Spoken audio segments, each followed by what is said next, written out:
1451년 조선시대 때 개발된 신기전 화차는 한꺼번에 화살 100발을 발사할 수 있는 무기입니다. 신기전 화차는 조선시대 구신문이 만들어져 북방 영토를 회복하는 데 공을 세우는 건 물론 임진왜란과 행주산성에서 3만여 명의 왜군을 물리치는 데 사용됐습니다. 하지만 이후 총통과 조총에 밀려 역사의 뒤안길로 사라지게 됐는데요. 화차가 사라진 지 500년 후 북한을 포함한 공산 진영들은 6.25 전쟁 때 다연장 로켓을 운용했을 뿐만 아니라 1970년대 후반에는 무려 14,000여 문의 방사포를 보유한 것으로 알려졌습니다. 하지만 한국군은 물론 미국을 비롯한 자유진영 국가는 단연장 로켓을 운용하고는 있었지만 다연장 로켓은 거의 보유하고 있지 않아 다연장 로켓의 필요성을 느끼고 개발에 들어갔습니다. 이에 따라 우리 국방과학연구소는 연구 개발 가능성을 검토해 최대 사거리 20km, 탄두 중량 20kg의 30년장의 차량 탑재형 다연장 로켓 개발을 결정했습니다. 마침 백곰 지대지 미사일 개발을 통해 획득한 추진제 제조 기술과 추진기관 기술을 이용해 추진기관을 설계했고 4행 7열 28연장의 차량 탑재형 발사대를 독자 설계해 시제를 제작했습니다. 그리고 1978년 9월 26일 대한민국 최초의 미사일인 백곰 공개 시사에 맞춰 황룡 로켓과 함께 첫 선을 보였고 이어 10월 1일 국군의 날 행사장에도 모습을 보였습니다. 이때 구룡의 성능을 확인한 군은 성능 개선을 요구했고 국방과학연구소는 시험탄의 설계 변경을 통해 최대 사거리 23km의 36연장 발사대를 갖춘 K136 구룡 다연장 로켓 체계 개발을 완료하고 1981년 야전 군단급 부대에 배치했습니다.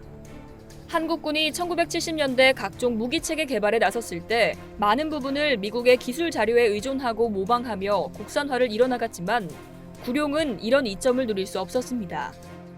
그렇기 때문에 구룡은 다른 나라의 다연장 로켓과는 다른 독특한 특징들을 갖고 있는데요. 그 첫 번째가 로켓탄에 부착된 날개가 평판형이라는 점입니다.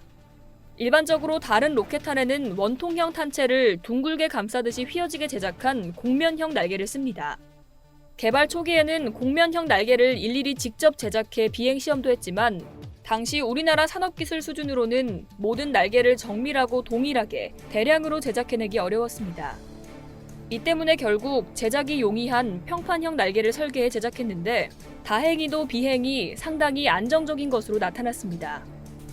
두 번째 특징으로는 로켓탄의 회전이 독특하다는 점을 들 수 있습니다.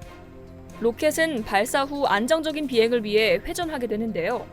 날개는 탄체가 접혀 있다가 발사 후 발사관을 나온 뒤 펼쳐지며 한 방향으로 회전하는 게 일반적입니다. 그런데 구룡 로켓탄은 한 방향으로만 계속 회전할 경우 초당 회전수가 30회를 넘어 비행 안정성은 물론 정확도에 심각한 영향을 주는 것으로 나타났습니다. 이 문제를 해결하기 위해 구룡 로켓 후미 노즐에서 회전을 조절할 수 있도록 하고 로켓 발사 후 1.5초가 지나면 반대 방향으로 돌게 함으로써 회전수를 조절했습니다.